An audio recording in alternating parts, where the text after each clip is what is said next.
예배 전쟁에 승리하라 시리즈 마지막 시간입니다.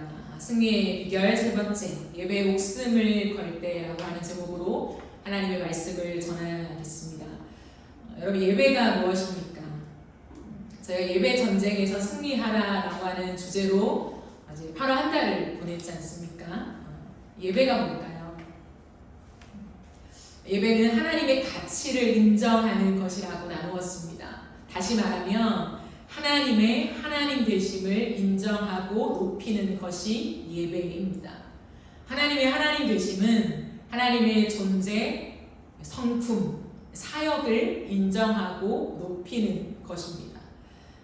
하나님의 존재라고 하면 뭘까요? 하나님의 살아계심, 그리고 하나님이 무소부재하시고 삼위일체로 존재하신다는 내용이 핵심이겠죠. 하나님의 성품은 하나님은 사랑이시고 신실하시며 여러 가지 하나님의 그런 성품이 있습니다. 하나님의 사역은 하나님이 지금까지 어떤 일을 하셨는가, 그리고 지금도 어떤 일을 하고 계시는가에 대한 내용이지요. 이것은 그리스도인들에게 절대적인 힘입니다. 어떤 힘이요? 절대적인 힘이요. 그냥 조금 우리에게 큰 힘이 되는 정도가 아니라 이것만 정말 우리 가운데 깊이 묵상되고 인정되어지고 높이게 된다면 그리스도인들에게 절대적인 힘이 된다는 것이죠. 이 예배가 내 안에 살아있게 되면 세상의 그 어떤 것도 나를 흔들 수가 없는 것입니다. 그러므로 사탄의 전략은 예배를 무너뜨리는 것에 있습니다. 우리 마음에 끝없이 하나님을 빼앗아 가는 것이죠. 왜냐하면 그렇게 되면 우리에게 세상의 유혹을 이길 힘이 없어지기 때문입니다. 말세 지마를 살아가는 지금은 그 어느 때보다도 예배 전쟁이 치열합니다. 왜냐하면 사탄도 자신의 시간이 얼마 남지 않은 것을 알기 때문입니다. 그러므로 지금 우리의 치열한 싸움은요, 예배를 사수하는 것에 있습니다. 우리의 마음의 중심에서 하나님을 빼앗기지 않도록 지켜내는 것이요, 십자가를 세우는 것입니다. 그러나 이 전쟁에서요, 가장 큰 장애물이 무엇일까요? 우리는 이 전쟁을 싸워나가는 전사들인데 이 전쟁에서 가장 큰 장애물이 무엇이냐면 우리 안에 깊숙이 들어와 있는 패배의식입니다. 이 패배의식은 두려움이라고 하는 옷을 입고 찾아와서 우리의 마음을 장악합니다. 믿음만 가지고는 세상을 이길 수 없다는 생각에 지배를 당하고 있는 것이죠. 그리스도인들이 가진 무기는 믿음뿐이라고 얘기하는데 이 무기로는 세상을 상대하기에 싸움이 안 된다고 생각하는 것입니다. 이미 패배의식이 우리 안에 너무 짙게 깔려 있다는 것이죠. 어느새 우리가 위대하고 강하신 하나님, 그렇게 찬양했던 하나님을 믿지만 세상 속에서 세상의 힘이 더 커 보이는 것이죠. 그러니 세상이 가진 무기를 내가 소유하지 못할 때 두려움에 휩싸이게 되는 것입니다. 나도 저 무기를 가지고 있어야 싸울 수 있지 않을까라고 하는 생각이에요. 그러니 우리는 싸울 엄두조차 내지 못하고 끊임없이 싸울 수 없는 이유를 갖다 댑니다. 싸우고 싶지만 내가 왜 못 싸우고 있냐면 이라고 하는 그 말로 우리는 끝없이 나열하죠. 실패한 이력들을 붙잡으면서 내가 지금 또다시 믿음으로 결단한다면 그 실패 이력에 한 줄이 더 추가될 거라는 생각에 체념해 버리는 것입니다. 왜 그럴까요? 그것은 우리 안에 우리의 초점이 내가 사는 것에 있기 때문입니다. 내가 사는 것이 목적이기 때문에 우리는 언제나 내가 살지 죽을지를 계산하게 되는 거죠. 우리가 나름 믿음을 가지고 살면서 하나님께 기도를 했습니다. 그러나 하나님이 들어주신 것도 있죠. 하지만 우리의 인생을 돌아볼 때 하나님이 내 기도에 즉각적으로 아니면 조금 기다려도 하나님이 응답하지 않는 때를 많이 만나요. 그 경험들이 쌓이는 거죠. 그리스도인들은. 처음에 하나님을 믿을 때는 기도한 대로 응답하시는 그 기쁨을 많이 경험하지만 이내 기도해도 내 삶에 아무런 일이 일어나지 않네 라고 하는 경험들이 쌓이면서 우리는 기도를 하지 않게 됩니다. 기도했는데도 취업이 더디고 우리의 인생 속에 경제적으로 안정이 되지 않고 일이 풀리지 않고 복잡하는 그런 경험을 할 때에 어느 순간 우리 안에는 믿음만으로는 세상과 싸울 수 없다라고 하는 결론을 내어버린대요. 이전에는 그냥 믿음으로 세상을 살아갈 수 있을까의 정도였다면 그것이 축적되면서 이미 신자의 마음 안에는 믿음으로만 세상을 싸울 수는 없다라고 하는 결론이 나 있는 그러한 모습으로 우리가 살아가고 있는 건 아닌가 생각합니다. 그러니 내가 스스로 하는 게 더 빠르고 효과적인 것이죠. 그리고 그 결과에 나름 만족하며 살아갑니다. 그러니 믿음의 싸움을 끝없이 거절하고 있습니다. 싸울 생각조차 하지 않는 거죠. 그러나 생각해 보십시오. 그것은 모두 내 기준에 사로잡혀 있는 것이라는 거죠. 기도 응답이 더딘 것, 내가 기도한 대로 응답하지 않는 것으로 우리는 왜 실망합니까? 하나님이 내 기도에 응답하시지 않아. 내가 기도해도 뭔가 느껴지지 않아. 그걸로 실망해요. 기도하는 생활을 포기해버립니다. 그리고 나 스스로 하는 일들을 더 많이 하게 된다는 거죠. 왜냐하면 이미 내 기준이 세팅되어 있기 때문이라는 거예요. 내가 계산한 타이밍이 있다는 거죠. 내가 원하는 그림이 있습니다. 내가 얻고 싶은 삶의 형태가 너무 명확하다는 거예요.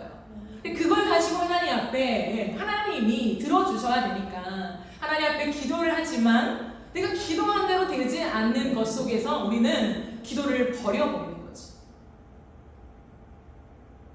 이것은 여전히 내가 주인 되어 살아가고 있다라고 하는 증거입니다. 그러나 그리스도인들은 어떤 고백을 하는 사람들입니까? 오늘 우리가 힘있게 찬양한 것처럼 이제 내가 사는 것이 아니요 오직 내 안에 그리스도께서 사시는 것입니다 라고 하는 고백을 가진 자들이 그리스도인이라는 거죠. 즉 이제는 나의 삶의 목적이 내가 사는 데 있지 않다는 거예요. 내가 내 기준을 가지고 어떻게 하면 내 삶을 조금 더 나은 삶으로 가게 할까, 그것이 더 이상 목적이 되지 않는데요. 나는 죽고 내 안에 그리스도가 사시는 것이 우리에게 새로운 목적이 되었다고 합니다. 예수를 따라 사는 것이요. 예수님이 내 인생의 목자이십니다. 그죠 여러분? 근데 그분은 항상 나를 가장 안전하고 가장 좋은 것으로 인도하시는 목자라는 것을 믿으셔야 한다는 거예요. 그분의 판단은 항상 옳으십니다. 그분의 계획이 항상 완전하십니다. 그분의 타이밍이 항상 정확하시다는 것을 우리는 믿어야 한다는 거예요. 그렇게 될 때 나의 삶을 예수님께 맡길 수가 있는 거예요. 여전히 내가 생각한 타이밍, 내가 계산하고 있는 그 방법이 옳다라고 믿는다면 우리는 예수님을 나의 주인으로 받아들일 수가 없어요. 예수님이 나의 완전한 목자 되심을 믿는다면 그때 나오는 고백이 무엇일까요? 사실 다니엘의 고백이죠. 그리 아니하실지라도 감사합니다. 하나님의 뜻을 잘 모르니까 우리의 소망이 있을 수 있잖아요. 하나님 이렇게 되길 원해요. 하나님 이 질병이 낫길 원해요. 우리의 삶에 일이 풀리길 원해요. 하나님 내 삶에 하나님 빠른 응답으로 내가 좀 머뭇거리지 않고 전진하길 원해요. 수많은 기도 제목이 있을 수 있죠. 그리고 기도를 드립니다. 근데 하나님의 그 응답이 내가 원하는 대로 오지 않는다 할지라도 하나님을 신뢰합니다. 하나님 내 삶을 인도하고 계심을 믿어요. 근데 아직 내 마음이 조급하네요. 내 마음을 다스려 주시고 내 안에 평안을 주세요. 그럼 그런 기도가 우리의 기도가 되어야 하잖아요. 예수 그리스도가 사시는 길, 예수 그리스도가 높아지시는 길, 예수 그리스도가 나타나는 길로 이제 우리는 가야 한다는 거예요. 우리가 가야 할 길, 그리스도인들이 가야 할 길은 한 길밖에 없습니다. 다른 길은 없어요. 그러니 이 길은 산책로가 아닙니다, 여러분. 내가 그냥 마실 나가듯이 산책하듯이 걸어갈 수 있는 길이 아니에요. 산책로로 갈 때 힘들고 어렵고 피곤하면 다시 경로를 틀죠. 산책하고 나가는데 갑자기 비가 떨어져요. 그러면 재빠르게 그 길을 멈추고 집으로 돌아와야죠. 하지만 우리가 가야 하는 길은 산책로나 힐링 로드가 아닌 거예요. 내 마음을 따뜻하게 위로하고 세상에 지친 마음을 풀기 위해서 걸어가는 길이 아니라는 거예요. 그리스도인들이 걸어가는 길은 뭡니까? 목숨을 건 출정이라는 거예요. 목숨을 걸고 싸우는 전쟁이라는 것이죠. 이것을 반드시 기억해야 합니다. 여러분 혹시 영화 명량을 보셨습니까? 명량. 2014년에 개봉한 이순신 장군의 명량해전을 다룬 영화이지요. 저는 굉장히 재밌게 본 기억이 있습니다. 저는 이제 전쟁 영화를 굉장히 선호하고 좋아해요. 왜 웃으십니까? 편입니다. 1597년 임진왜란 6년 때 오랜 전쟁으로 인해서 조선은 굉장히 힘들었어요. 혼란이 극에 달했습니다. 무서운 속도로 한양으로 북상하고 있는 왜군에 의해서 국가 존명의 위기에 처하자 누명을 쓰고 파면당했던 이순신 장군, 최민식이 이 역을 담당했죠. 이순신 장군이 삼도 수군 통제사로 재임명되게 됩니다. 하지만 그가 재임명되고 보니까 그에게 남아있는 것이라곤 전의를 상실해버린 병사들, 두려움에 잔뜩 휩싸인 백성들, 그리고 고작 배 12척. 이것이 이순신 장군에게 남아있는 것들이었죠. 마지막 희망이었던 거북선마저도 불타버리고 아주 잔혹한 성격을 가지고 뛰어난 지력을 가진 용병 구루지마라고 하는 일본 용병 유승용이 이 역을 맡았죠. 그가 해군 수장으로 나서자 조선은 더욱 술렁이게 됩니다. 그때 일본은 330척의 배가 있었어요. 그런 왜군의 배가 갑자기 속속 집결하고 압도적인 수의 열세로 이렇게 당도한 것을 보면서 모두가 패배를 직감했습니다. 그러나 그 상황 속에서 이순신 장군이 엄청난 말을 하죠. 명대사. 혹시 아시는 분 있으십니까? 기가 막힌 명대사를 내립니다. 신에게는 아직 12척의 배가 남아있습니다. 이 명대사를 남겨요.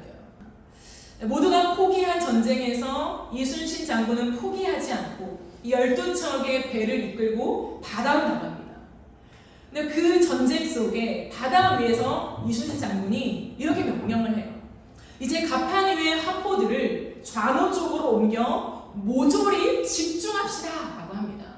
이제 모든 것을 쏟는 거죠. 그러니까 그 긴박한 상황에서 아랫사람이 그러다 다 죽을 수도 있습니다 이 말을 해요. 근데 그러다 다 죽을 수도까지 말했을 때 이순신 장군이 그의 말을 낚아챕니다. 그리고 이렇게 외칩니다.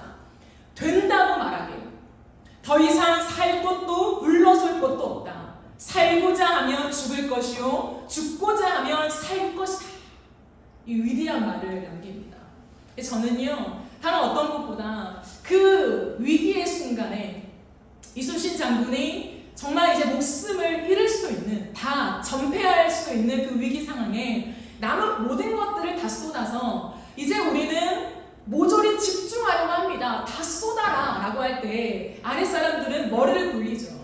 이러다가 우리가 다 죽는다 라고 말할 때 이순신 장군은 된다고 하게 라고 말을 합니다. 왜 그럴까요? 이 전쟁에서 그 아랫사람의 목적은 살고자 하는 것이었어요. 하지만 이순신 장군은 죽고자 하는 것이었어요. 이것이요 그 전쟁에서 엄청난 방향을 가르게 됩니다. 이순신 장군은 내가 죽기 위하여 이 전쟁을 치른다 라고 하는 거죠. 여러분 이것은요 마치 그리스도인들의 스피릿 같습니다. 그리스도인들의 정신이 되어야 해요. 그리스도인들은 물러설 곳이 없습니다. 안 된다고 말하지 마십시오. 이 시대 속에는 이렇게 해서는 안 돼요. 해봤는데 안 되더라고요. 좀처럼 교회가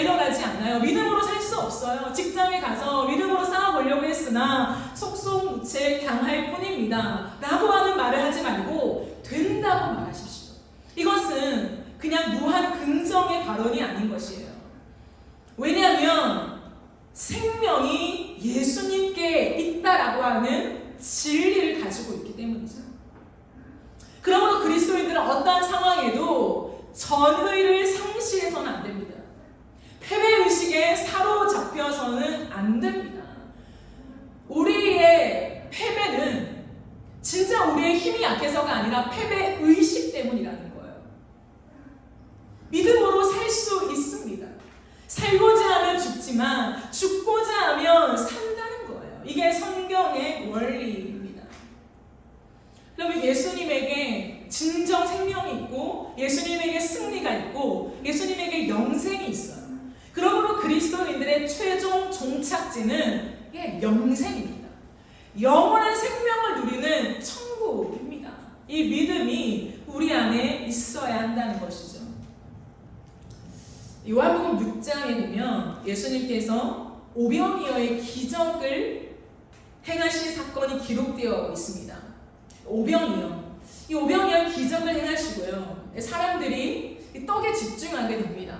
놀라운 저 사람은 무언가 신비한 능력이 있고 정말 고작 오병이어로 수천 명이 먹을 수 있는 놀라운 기적을 행했다라고 하면서 그 떡에 집중하죠. 그때 예수님께서 이런 말씀을 하십니다. 요한복음 6장 51절, 53절, 54절을 한번 보실까요?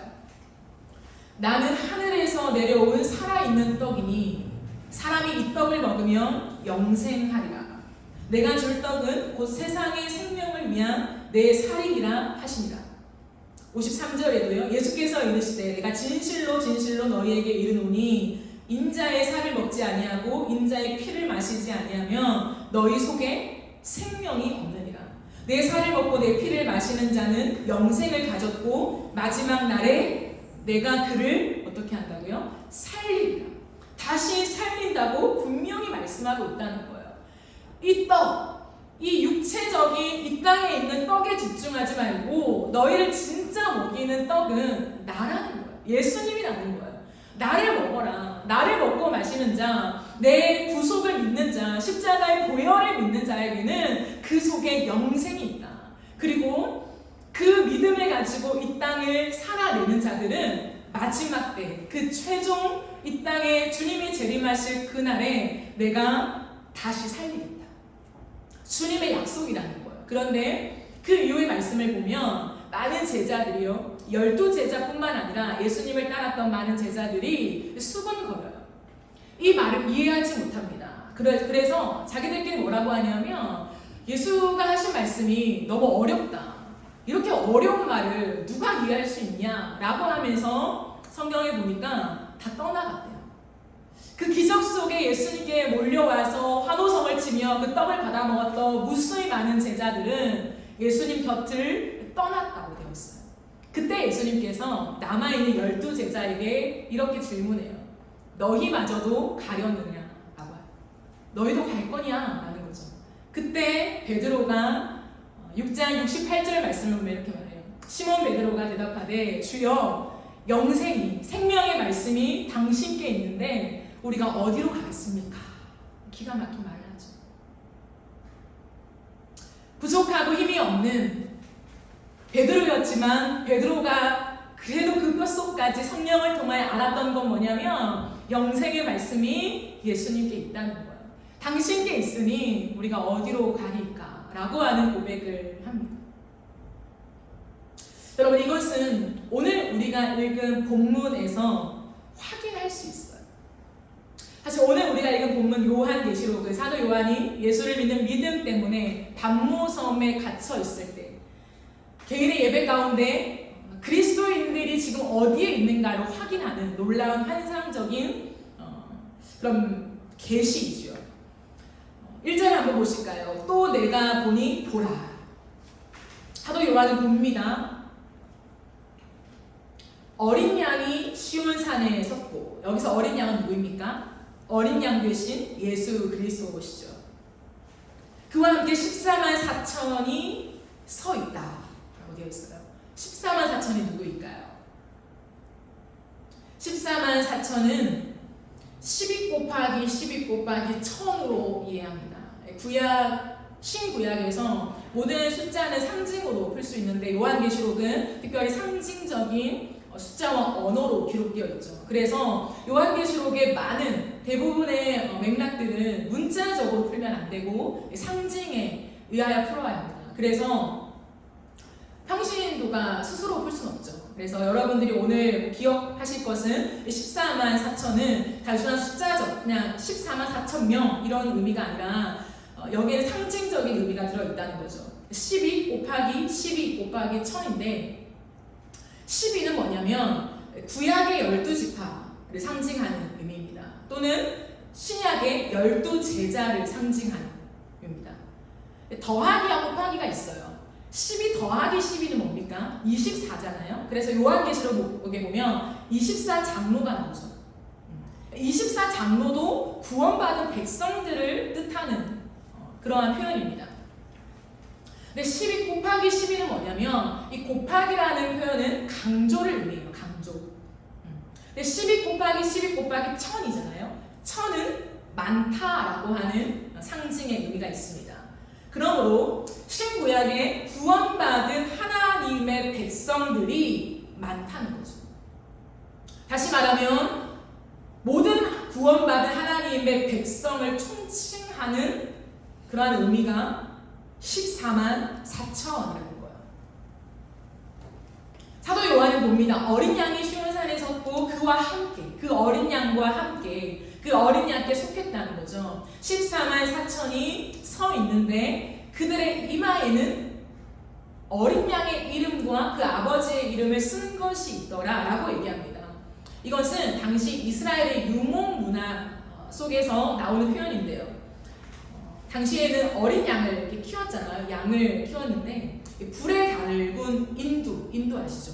불에 달군 인두로 자신이 속한 그러니까 내 소유가 되는 양에게 이름을 새겨요. 그래서 그 양이 내 것이라는 것을 표시하는 것입니다. 그것이 그 당시의 이스라엘의 유목 문화였습니다. 어린 양은 내 것이라는 표현인 거죠. 그러므로 14만 4천 이마에 어린 양의 이름이 있다는 거예요. 그럼 뭘까요? 이 양은 누구 거? 예수님 거라는 거죠. 그러니까 구원받은 신자는 누구 거예요? 예수님 거라고 하는 그 이름이 명확하게 쓰여 있다는 거예요. 근데 아들과 아버지는 하나이시죠. 그러므로 아버지의 이름도 함께 쓰여져 있는 것입니다. 그 승리가 사도 요한이 본 환상 속에 있었다는 거예요. 이 땅에 예수 그리스도로 말미암아 속량함을 받은 모든 그리스도인들은 그 예수님과 함께 지금도 살고 있다는 거죠. 그 예수님과 함께 그분의 소유가 되어서 승리하고 있다는 것을 명확하게 보여줍니다. 그러므로 우리에게는 반드시 이 그림이 있어야 되고 이것이 나의 모습이라는 것을 확신하는 믿음을 가지고 있어야 돼요. 예배 전쟁을 하는데 이 예배 전쟁은 승리할지 패배할지 모르겠어의 전쟁이 아니라 사실은 결론이 나 있는 전쟁이라는 거예요. 그것은 승리라는 거예요. 승리. 그러므로 패배의식에 사로잡힐 이유가 없다는 거예요. 그건 사단의 거짓말입니다. 너는 패배할 거야. 너는 믿음으로 살 수 없을 거야. 세상에서 뒤처질 거야. 라고 하는 것은 다 거짓말이에요. 우리는 예배 전쟁에서 반드시 승리할 수 있으며 이 사도 요한이 보았던 14만 4천 안에 우리가 속해 있는 거예요. 우리는 주님의 것입니다. 그러므로 우리의 끝은 승리이죠. 그러니 이 마지막 주님이 우리에게 안겨주시고 영원히 펼쳐질 영생을 소유한 자가 이 땅에서 끊임없이 예배 전쟁을 해야 한다는 거예요. 그러면 우리가 이 땅에서 이 예배 전쟁에 목숨을 걸어야 되는데 도대체 예배에 목숨을 건다는 게 무엇일까?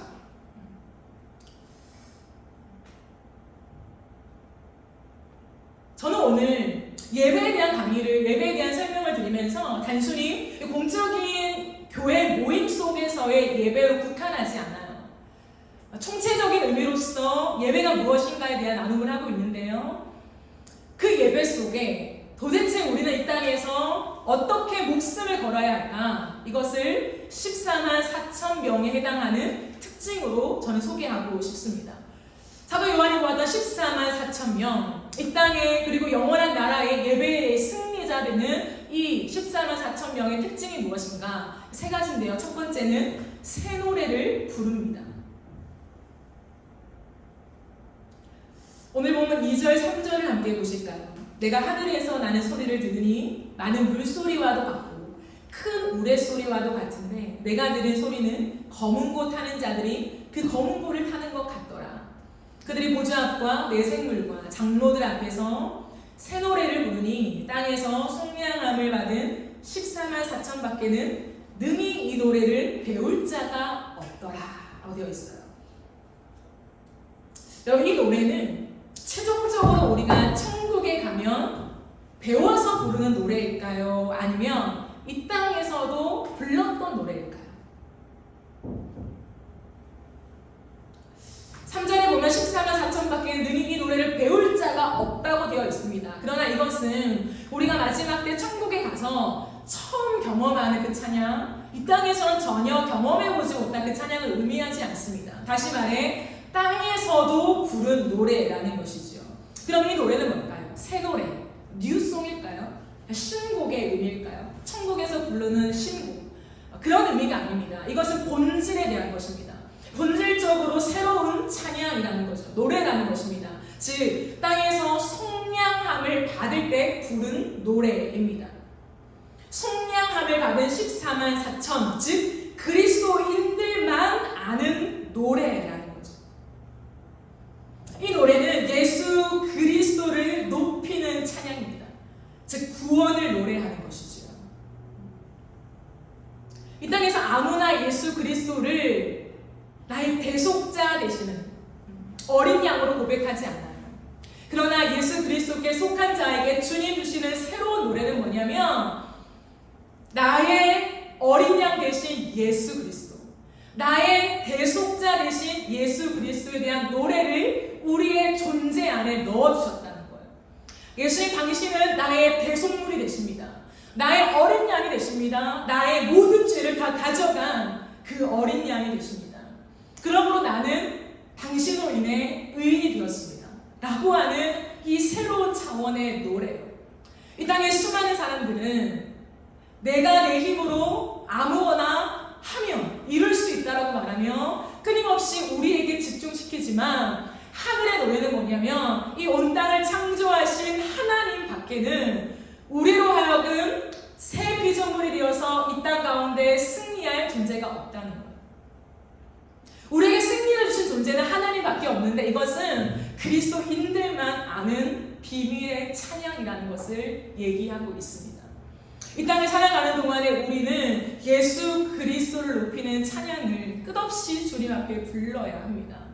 여러분, 세상 속에서 많은 사람들이요, 나를 위로해주고 나를 격려해주고 오늘 하루 종일 직장에 나가서 참 피곤했지, 고생했어, 괜찮아, 상사의 그 말로 너의 존재가 매겨지는 것이 아니라 너는 너다운, 너 존재 자체가 존귀한 자야 라고 하는 메시지요. 이 메시지는 세상에서도 유사한 메시지로 많이 깔려 있어요.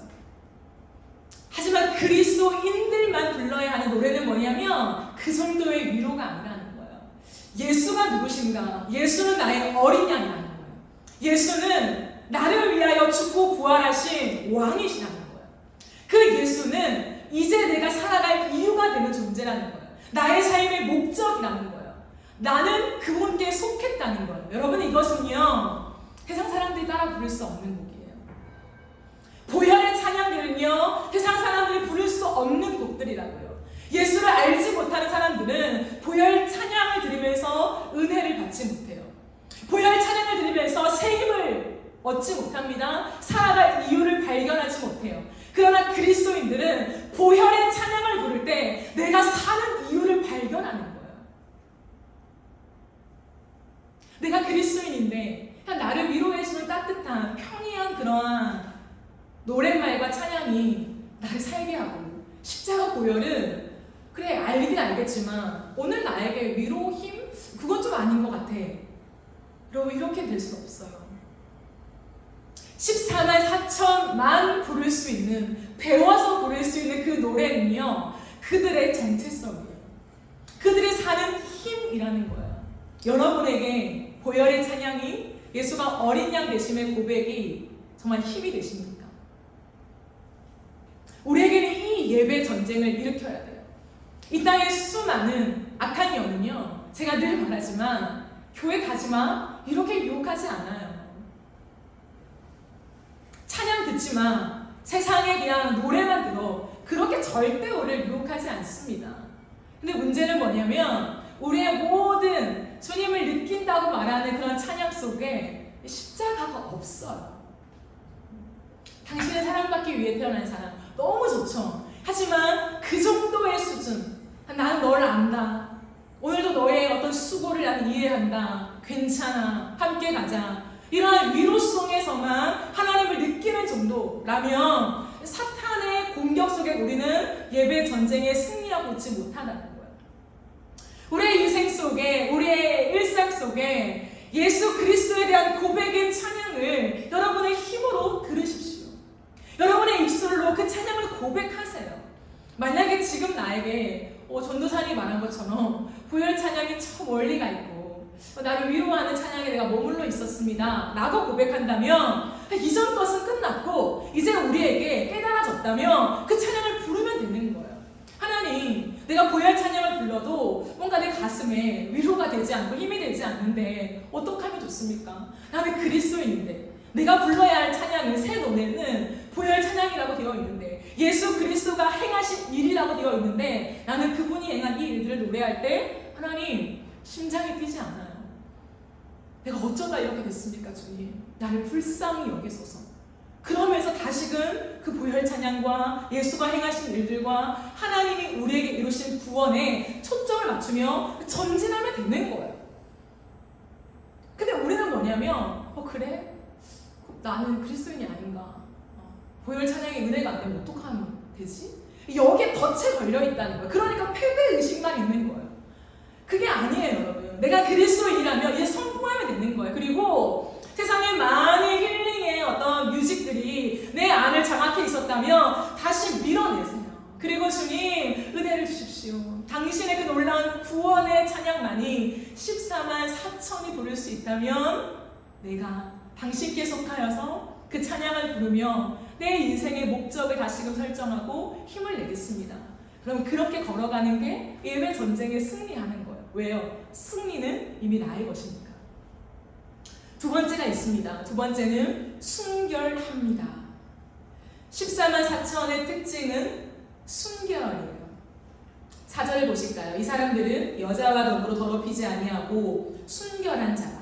어린 양이 어디로 인도하든지 따라가는 자며 사람 가운데서 속량함을 받아 처음 익은 열매로 하나님과 어린 양에게 속한 자들이니 라고 말합니다. 순결하네요. 순결. 우리는 이 땅에서 예배 전쟁을 할 때 우리의 순결을 지키는 데 목숨을 걸어야 합니다.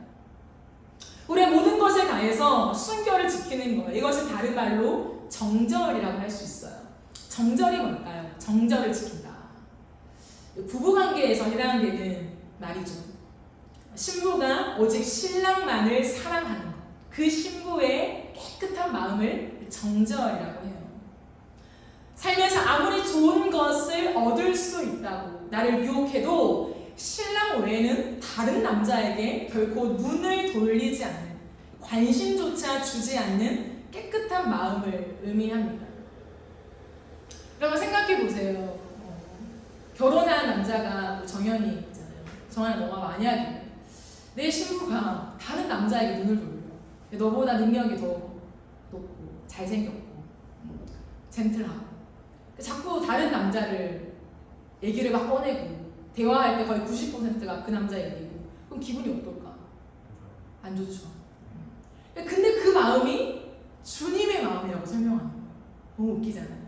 온 천하 만물을 다 가지신 하나님이란 존재가 뭐라고 하냐면 내가 질투한다. 근데 그 질투는 어떤 질투냐면, 야, 내가 널 구원했는데 딴 남자한테 눈을 돌리냐? 그 정도가 아니라 정말 모든 마음을 아파하시면서 진짜 가장 강력한 질투로 우리를 질투하신대요.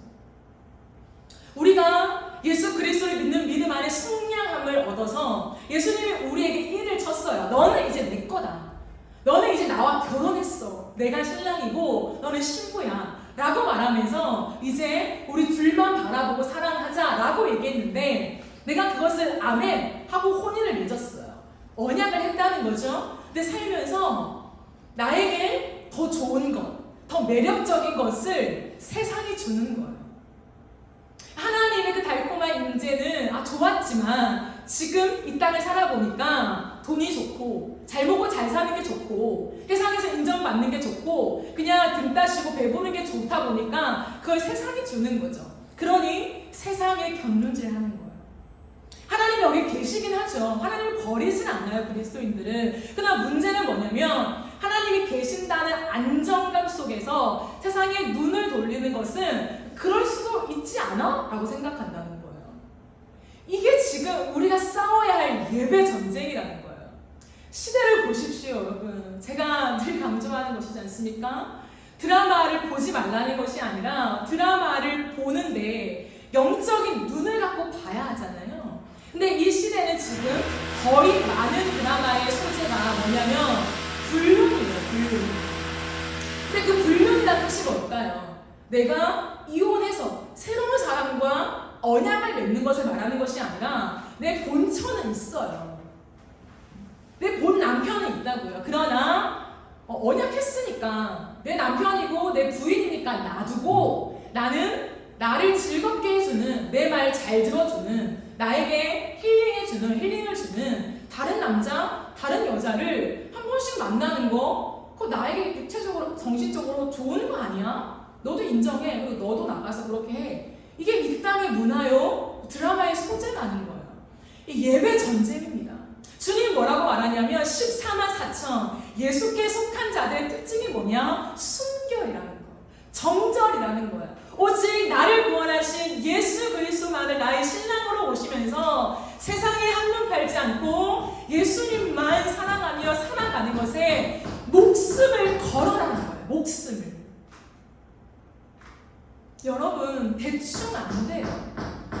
좀 견눈질도 괜찮지 않을까? 아니, 안 돼요.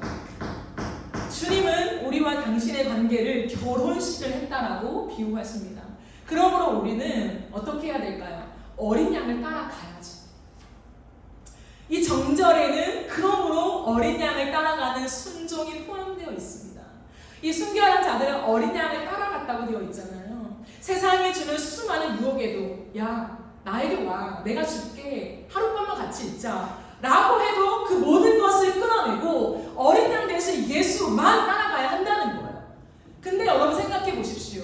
내가 부부관계에서 내 아내와 남편이 다른 남자에게 눈을 돌리는 거 한 번은 용서됩니까?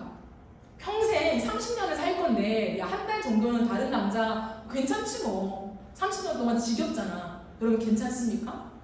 너무 힘들 때 내가 너한테 못해줄 때 괜찮았어. 그래, 내가 못했으니까. 이게 말이 됩니까? 말이 안 되잖아요. 근데 우리는 어떻게 생각하냐면 주님과 함께 걸어가죠. 우리 평생 영생을 걸어갈 거예요. 근데 이 땅을 살아가는 동안에 내가 1년, 2년 내가 어떤 필요할 때 내 진짜 이 뜨거운 청년의 때 하나님 한 5년만 내가 세상에 있다가 돌아올게요. 우리는 이렇게 말하고 있다는 거예요. 지금 잠깐만 눈 감아주세요. 어린 아이들은 수능만 치면요, 자라나면 직장만 들어가면요, 애만 키워놓으면요, 지금 너무 바쁘잖아요. 아이도 키워야 될 거 아니에요. 그렇게 살아가며 타협하고 있는 게 우리라는 거예요. 왜냐하면 하나님의 존재, 그분이 하신 일이 무엇인지를 정확하게 모르기 때문이에요. 그러니까 사탄이 끊임없이 우리에게 하나님 널 구원하셨지, 거기에 머물게 만드는 거예요. 널 구원하시지 않았어, 그렇게 우리에게 다가오진 않아요. 구원하신 거, 그냥 나의 영혼을 마지막 날에 데려가실 그 막연한 하나님으로 놓게 만드는 거예요. 근데 주님은 예수를 믿는다는 것이 얼마나 깊고 넓은 의미인지 아느냐를 끝없이 말씀하세요, 성경에서. 근데 우리는 성경을 안 읽잖아요. 성경 공부를 안 배우잖아요. 그러니까 내가 아는 지식으로 하나님을 이해하는 거예요. 나를 도우시는 분, 나를 지키시는 존재, 내 아버지. 근데 주님은 아니다. 너와 나는 신랑과 신부의 관계야. 엄청난 말씀으로 우리와 언약하셨다는 거예요. 그렇다면 그 관계를 생각해 보세요.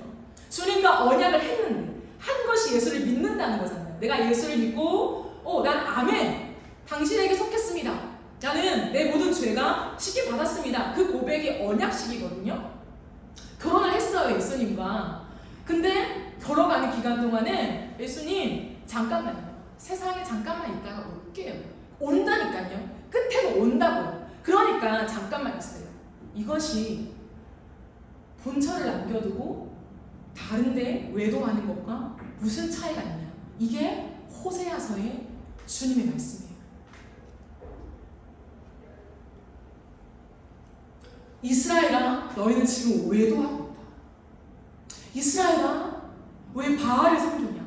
너에게 풍요를 주는 왜 바알을 섬기냐? 내가 너희의 신랑 되었는데 너희가 왜 바람을 피냐? 돌아와라, 돌아와라, 돌아와라. 근데 안 돌아오죠. 왜? 안정감이 있으니까. 난 하나님을 믿는 선민이야. 나는 주님을 부인하지 않아. 우리가 어떤 민족인데 이스라엘이야, 유대인이야 라고 하는 게 뼛속같이 안정감으로 있으니까 주님을 외도했다고 해도 무슨 말 하세요 주님. 우리가 언제 외도했습니까? 지금 당신과 함께 있잖아요. 제사 드리잖아요. 율법이 있잖아요. 이거예요. 오늘날로 말하면 주일 예배 드리잖아요. 주님 무슨 말씀을 하세요? 그냥 연약한 거예요. 내가 믿음에 연약해서 세상에 지금 기웃거리고 있는 거지. 주님 그건 외도라고 말하면 너무 심하죠. 내가 열심히 사역하고 있잖아요. 헌금도 내잖아요. 주님 너무하시잖아요. 그게 뭐냐면 사탄이 주는 전략이야. 어마어마하게 깊게 우리 가운데 지금 유혹하고 있고 우리의 정신을 혼미하게 만든다는 거예요. 그게 제가 끝없이 말하는 신앙의 안정감이에요. 그래서 제가 정신을 차리라고 하는 거예요. 아니 결혼을 했다면 1년은 무슨, 한 달은 무슨, 하루도 안 돼. 1시간도 안 되잖아요. 5분은 됩니까? 5분은 내 남편이 딴 여자를 바라보고 사랑하는 마음을 품어도 됩니까? 안 되죠. 용납이 안 되죠. 왜? 사랑하면 사랑할수록. 그 정절에 정말 내 목숨을 거는 부부관계라면 1분도 안 되죠. 1초도 안 돼요. 모든 시간에 나만 바라봐야죠. 나만 사랑해야죠. 내가 부족해도. 내가 돈을 못 벌어와도. 그게 부부관계잖아요. 근데 이 시대는 부부관계가 완전히 떨어져 있습니다. 완전히 깨어진 의식 속에 부부관계를 이해하고 결혼을 이해하기 때문에 하나님과의 관계에서도 그리스도인들조차 명확하고 정확한 이해가 없는 거예요. 명확한 외도입니다. 세상을 따라가는 것은. 그러므로 14만 4천의 특징은 어린 양만 따라간대요. 어린 양만. 우리의 평생의 주님만 따라간대요. 그러므로 여러분 생각해 보십시오. 제가 늘 말하는 우리가 지금 배워온 이 맥락 속에 그러면 다른 사람을 향한 유혹도 전혀 없어야 되나요? 유혹이 있으면 어떡해요? 살면서 갑자기 그냥 다른 사람을 봤는데 너무 예뻐 보이고 멋져 보이고 사랑하는 마음이 순간 내 마음을 탁 설레게 만들어요. 그럼 난 죽일 놈인가요? 죽일 놈 맞죠? 죽일 놈 맞는데 그때 우리가 생각해야 되는 건 뭐냐면 정신을 차리고 내 마음을 밀어내는 거예요. 이 마음은 나쁜 마음이야. 이 마음을 가져서는 안 돼. 나는 왜? 결혼했으니까. 자신을 치면서 그건 아니야. 정신을 차려. 내가 왜 이러지? 내 와이프가 있는데 사랑하는 가정이 있는데 돌아와야죠. 순식간에. 우리가 이 땅을 살아가면서 넘어질 수 있죠. 쓰러질 수 있죠. 세상을 보면서 가끔씩 저거 갖고 싶다. 매력적인데? 저게 있으면 좋겠다. 재밌겠다. 때론 진짜 좋고. 그러나 그것이 올 때 우리는 당연한 것이 아니라 밀어내야죠. 놀래야죠. 충격을 받아야죠. 나는 하나님의 사람인데 나는 그리스도와 언약 관계를 맺은 나는 이제 신부가 되었는데 내가 어째서 세상에 좋은 걸 보면서 이토록 마음이 설레나? 주님이 저 뒤에 있을 만큼 이렇게 내 마음이 다 거기에 빼앗겨버려? 정신 차려. 아니야. 여러분 이렇게 하면서 우리는 다시 한번 주님을 바라보고 하나님과의 관계를 이해하면서 그 진리를 붙잡아야죠. 그래서 제가 신앙은 감성적인 것으로만 전락해서는 안 된다고 얘기하는 거예요. 감성이 있죠. 하나님을 사랑하고 주님을 느끼고 이 모든 감정적인 것, 감상적인 것들이 있지만 거기에 머무르는 게 아니에요. 진리라는 거예요. 언약식이라는 거예요. 법적인 효력이 있는 것을 우리는 손에 쥐고 살아간다는 거예요. 그러므로 세상의 유혹에 당당하게 거절하십시오. 괜찮아. 난 아직 믿음이 연약해. 여러분 절대 거기에 타협하지 마십시오. 목숨을 걸고 밀어내야 한다는 거예요. 그게 예배에 목숨을 거는 것입니다.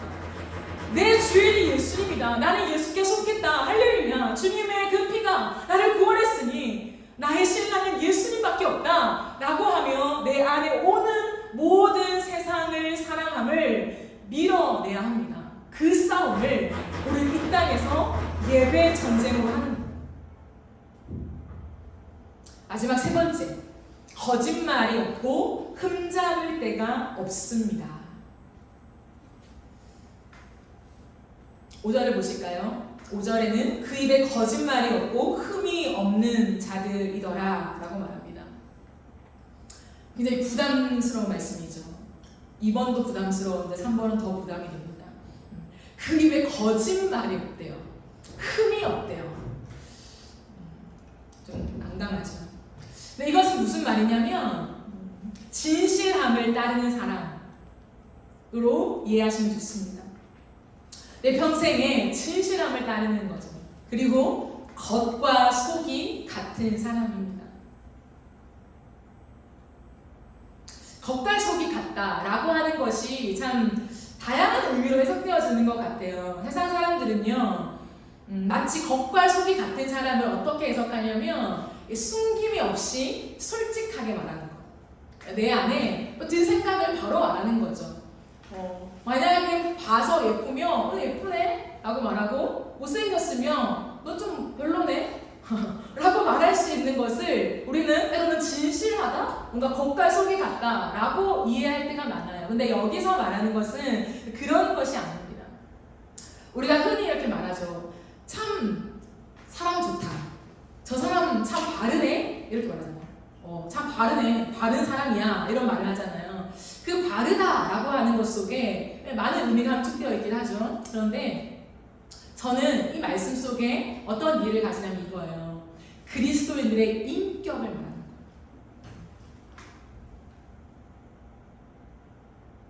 그리스도인들의 인격은 뭐냐면 사람을 대우하는 것인데 사람을 사람대로 진짜 바르게 대우하는 거예요.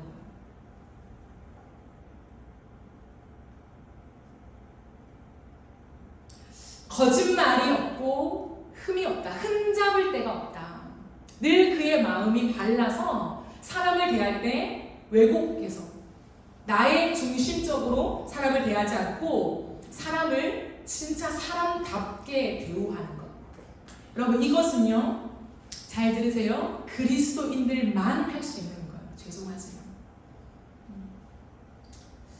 세상에도 사람 좋은 사람 많죠. 예수를 안 믿고 교회를 안 다녀도 사람 좋은 사람, 진실한 사람, 솔직한 사람 많을 수 있죠. 근데 제가 말하는 사람을 사람답게 대우하는 거, 제가 오늘 설교 안에 그게 핵심은 아니기 때문에 제가 길게 말 못하지만 앞으로 다룰 거예요. 왜냐하면 그게 인어프 처치의 핵심이기 때문이죠. 사람을 사람답게 대우한다는 건 뭐냐면 하나님이 창조하신 그 창조의 처음으로 돌이키는 거예요.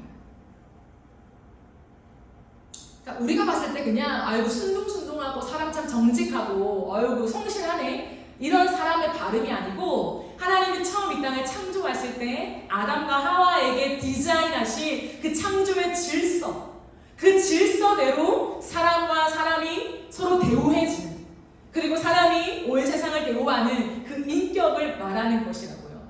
오늘 저는 이것에서 한 가지를 여러분께 말하고자 합니다.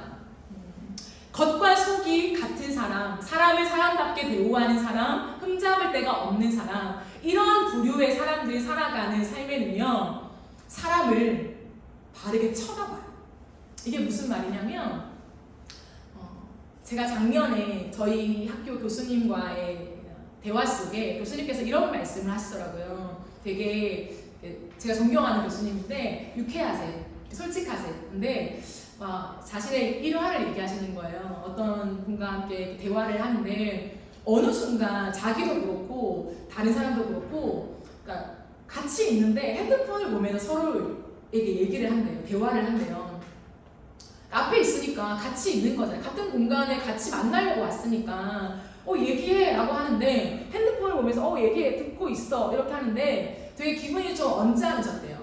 근데 그 언짢음을 가지고 집에 돌아와서 말씀을 못 하시고 집에 돌아와서 곰곰이 그 언짢음을 생각해 보니까 본인도 그런 적이 있는 것 같다는 거죠. 무의식적으로.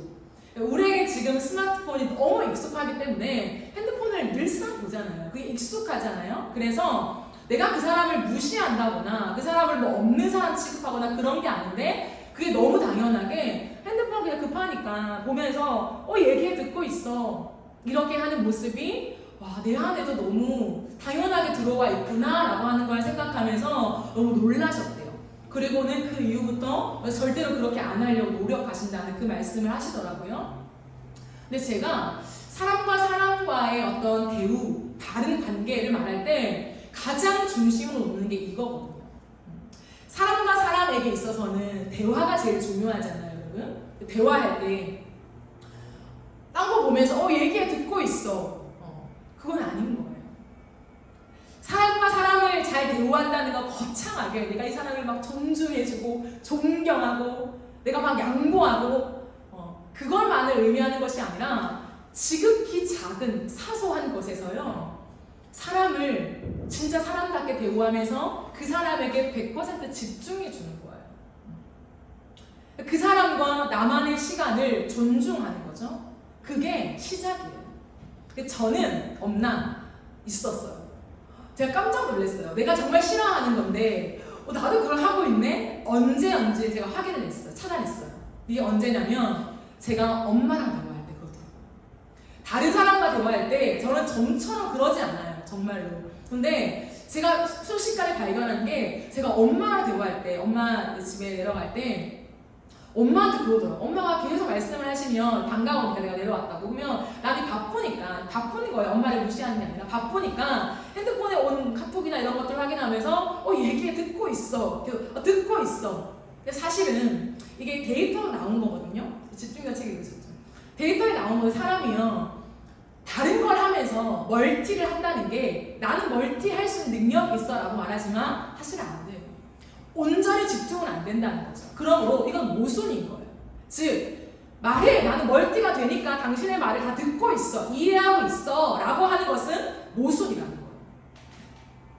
70% 80% 아니면 50%만 듣고 있는 거죠. 듣긴 듣죠. 그러나 이 사람 말을 내가 100% 듣고 있는 건 아니라는 거예요.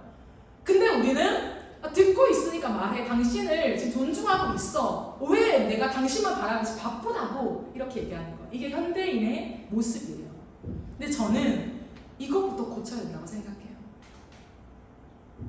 우리가 하나님 앞에 거짓이 하나 없고 흠잡을 데가 없는 사람으로 이 땅을 살아가야 한다? 거창한 데 있지 않다고요. 우리의 일상생활 속에서 지금 침투에 들어와서 우리의 삶을 아예 패턴으로 장악해버린 많은 것들을 다시금 상고해 보아야 해요. 과연 내가 이 행동을 하는 것이 바른가? 과연 그리스도인의 인격인 게 맞는가에 대한 것이요. 그러므로 여러분 우리는 그렇게 하지 맙시다. 누군가와 대화할 때 또 누군가와 관계할 때요. 내가 다른 것을 하면서 멀티태스팅이 된다? 그렇게 우리가 우기지 말고 진짜 내려놓고 그 사람에게 집중하세요. 아내도 마찬가지예요. 남편이 마찬가지라는 거예요. 여러분 저는 제일 편한 게 엄마니까 엄마한테 딱 그 모습이 나타나더라고요. 제가 깜짝 놀랐습니다. 그렇다면 우리는 좀처럼 의식하게 되는 많은 사람들 앞에서는 나름의 젠틀한 사람이 될 수 있어요. 근데 가장 가까운 가족에게는 그러지 못한다는 거예요. 근데 거기서부터 바꿔야 돼요. 부부가 대화할 때 얼굴을 쳐다보면서 핸드폰을 내려놓고 내가 하는 작업을 중단하고 깊은 대화를 나누고 또 필요한 대화들을 오고 가는 것이 사람을 사람답게 대우하는 거예요. 그래야 그게 겉과 속이 같아지는 거라는 거예요. 내가 편한 사람들한테는 아무렇게나 하고 내가 좀 어려운 사람한테는 생각하면서 격식을 갖추면서 내가 예의를 갖춘다는 이유로 그렇게 한다? 겉과 속이 다른 거잖아요. 그건 마인드거든요. 내 마인드에서 사람이 사람답게 대우하는 것은 내가 하고 있는 걸 내려놓고 그 사람의 말에 집중하는 거야. 들어주는 거야. 그리고 나도 생각하는 거야. 100%가 그 사람한테 가는 것이 인격의 대우라는 거예요. 그러니까 예배도 적용되죠. 예배 올 때, 예배 와서 핸드폰 만지면서 말씀을 듣고 딴짓하면서 찬양을 듣는데 나는 오늘 온전한 마음으로 주님을 예배했습니다. 그건 모순인 거죠. 근데 우리는 너무 익숙하다는 거예요. 핸드폰 딱 올려놓고 찬양팀 찬양할 동안에는 전혀 못 만지겠지만 그게 아닌 회중석에 있을 때는 바쁜 거 오면 설교 듣다가도 확인하고 잠깐 1, 2분인데 그렇게 우리는 사고하고 생각한다고요. 근데 세상에 나가서 나는 겉과 속이 같은 사람, 진실한 사람이 되고 싶습니다. 그건 너무 모순이라는 거예요. 주님 말씀하시는 것은 그러한 행위를 말하는 것이 아니라 얼마큼 숨김없이 너의 속에 있는 얘기를 다 100% 드러내느냐가 아니라 너가 혼자 있을 때나 가장 편한 사람과 있을 때나 아니면 가장 어려운 사람과 있을 때나 똑같이 하나님 앞에서 사람을 사람답게 대우하는 그 하트를 네가 가지고 있냐, 너의 인격이란 이름으로 가지고 있냐라는 거예요. 그게 주님의 인격이에요. 하나님의 인격, 그리스도의 인격이라는 거예요. 여러분, 이 땅에 얼마나 많은 사람들이 있습니까? 근데 그 주님께서 그 많은 사람들의 모든 형편을 다 아신대요. 여러분, 이해가 돼요? 사실 어느 순간에는 어느 때는 이해가 잘 안 돼요. 이렇게 사람들이 많고 이렇게 주님을 섬기는 사람들이 많은데 나같이 하찮은 사람의 기도를 들으신다고? 나처럼 주님을 덜 사랑하는 것 같은 삶의 믿음의 흔적이 없는 나 같은 사람의 기도와 어떠한 마음에 하나님 앞에 나아가는 대화는 더 듣지 아니하실 거야 라는 생각들이 있잖아요. 근데 주님은 단 한 번도 그렇게 말씀하신 적이 없어요. 이 땅에 주님께 속한 모든 자에게 나는 어떻게 그들을 대우하냐? 그들의 머리카락도 다 세고 있다. 우리의 머리카락을 세는 존재가 어디 있습니까? 나도 내 머리카락을 못 세는데 하루에 머리만 감아도 수십 개가 떨어져 있는데 근데 주님은 어디에 비유하냐면 내가 그렇게 너도 매일 아침에 떨어지는 머리카락 그렇기 때문에 정확한 머리카락 개수를 모르지 나는 너의 머리카락 개수를 알아. 그만큼 너에게 집중하고 있다는 거예요. 한 사람 한 사람에게 주님은 100%의 집중력을 가지시고 우리의 삶을 들여다보고 계시다고 주님 말씀하십니다. 그 인격으로 오늘도 우리를 살피시고 우리를 도우시고 우리의 필요를 아시고 우리의 신음 소리도 들으시는 하나님으로 내가 함께하고 있다 라고 주님 말씀하시는 거예요. 그러므로 우리가 그 주님 안에 속해 있다면 이 땅에서 주님을 닮은 인격을 위해서 예배의 전쟁을 싸워야죠. 주님의 성품을 날마다 이해하고 담아내면서 하나님 나에게도 그 성품이 담겨지길 원해요. 오늘 하루의 나의 삶 속에 예수님의 그 인격이 흔적이 되길 원해요 라고 하는 그 마음으로 오늘 하루를 충실하게 살아가는 것이요. 이것이 예배자의 특징입니다. 이 땅에 살아가는 동안에 우리는 여기에 목숨을 걸어야 합니다. 말씀을 정리하겠습니다. 사랑하는 여러분, 이 땅에 살아가는 우리의 삶은 예배 전쟁입니다. 우리는 예배 전쟁에서 승리해야 합니다. 근데 그 승리의 비결은 살고자 하면 패한다는 거예요. 하지만 죽고자 하면 삽니다. 이것이 성경의 원리입니다. 그러므로 예배에 목숨을 겁시다. 우리의 모든 것을 다해서 하나님 죽기 위하여 살게요. 하나님 그 마음을 가지고 우리가 나아간다면 이미 임한 승리가 우리의 것으로 취하게 될 것입니다. 살기 위해서 세상의 방법을 찾지 말고 나는 죽고 예수로 사는 삶을 따라갑시다. 새 노래를 부르는 삶, 예수의 구원과 그 놀라운 속량의 은혜를 찬양하는 새 노래를 부르십시오. 순결한 자로 오직 주님만 사랑하는 그 정절을 지키십시오. 그리고 내 입에 거짓말이 없고 흠잡을 데가 없는 자로 그리스도의 인격을 나의 인격 안에 담아내십시오. 이것이 우리가 이 땅에 살아가는 동안에 피 흘리기까지 목숨을 걸고 싸워야 하는 예배의 전쟁입니다. 바라기는 이미 승리하신 예수 그리스도의 은혜로 말미암아서 세상 속에서 예배의 전쟁에서 이기는 자, 승리하는 자로 이 땅에 살아가게 되기를 주님의 이름으로 축복합니다. 우리 함께 찬양합시다.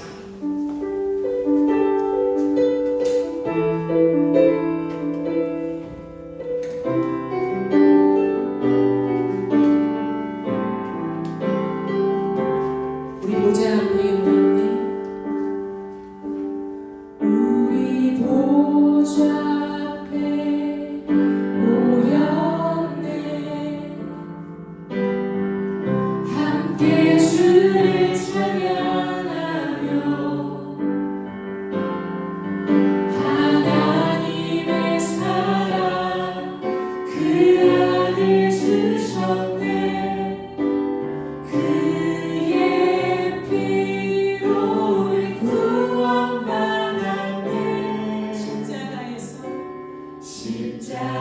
십자가에서 쏟으신 그 사랑 강같이 온 땅에 흘러 강같이 온 땅에 흘러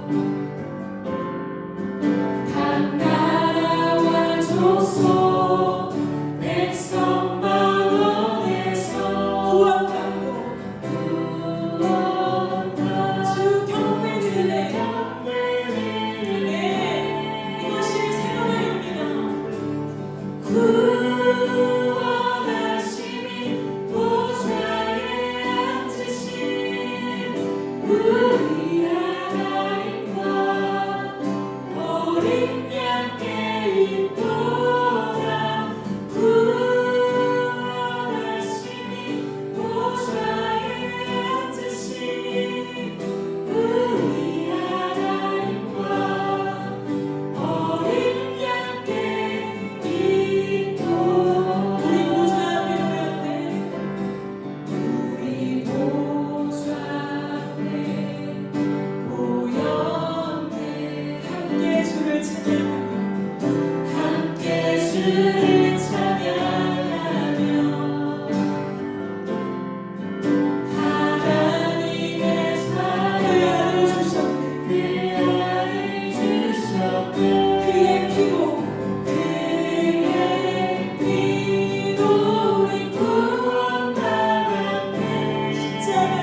위해서 죽었던 우리를 예수 그리스도의 핏값으로 모든 것을 대신 치르시며 어린 양 되어 십자가에 죽으신 그 은혜에 감사를 드립니다.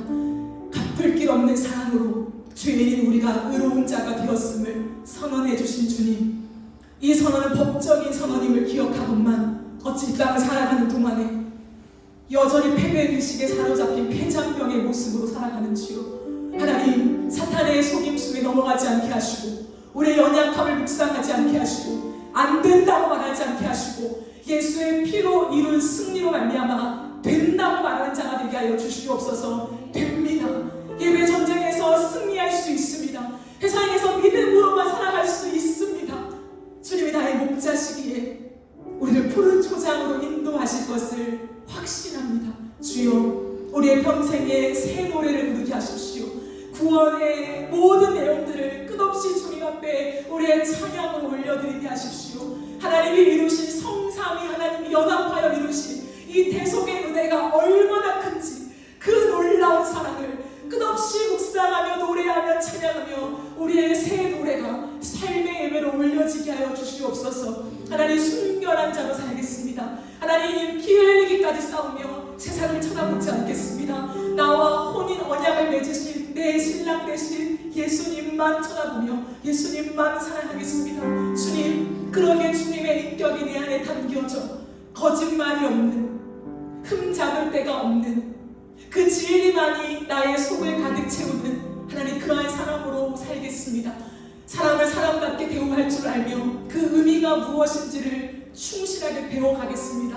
하나님, 그 14만 4천으로 우리가 주님 앞에 예배자로 승리하게 하여 주시옵소서. 영광받아 주시옵소서. 감사드리며 예수님의